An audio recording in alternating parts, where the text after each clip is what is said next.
వ్యవసాయ రంగం అద్భుతమైనటువంటి దశకు తెలంగాణలో పోయి దానికి మీరందరూ కూడా సాక్షులు.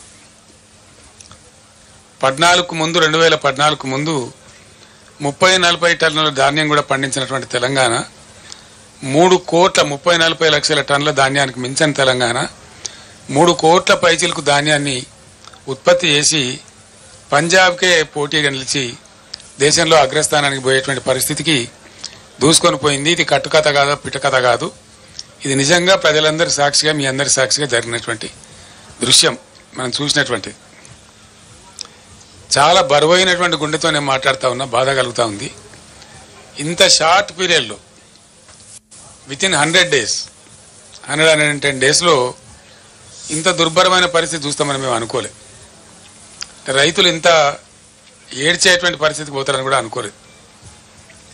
మాకే సమాచారాన్ని బట్టి, అందినటువంటి సమాచారాన్ని బట్టి 100 రోజులలో 200 మంది రైతులు ఆత్మహత్యలు చేసుకున్నారు.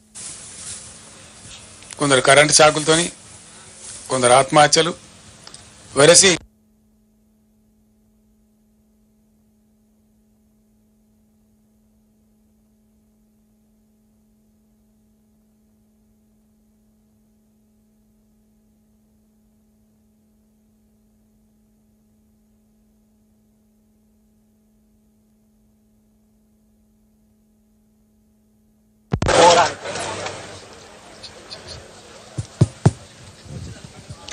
ఇట్లా పోతా వస్తూ ఉంటుంది కరెంటు.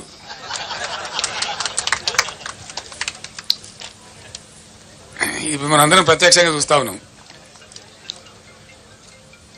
సో ఇట్లా 100 రోజుల పరిపాలనలో 200 మంది రైతులు ఆత్మహత్యలు.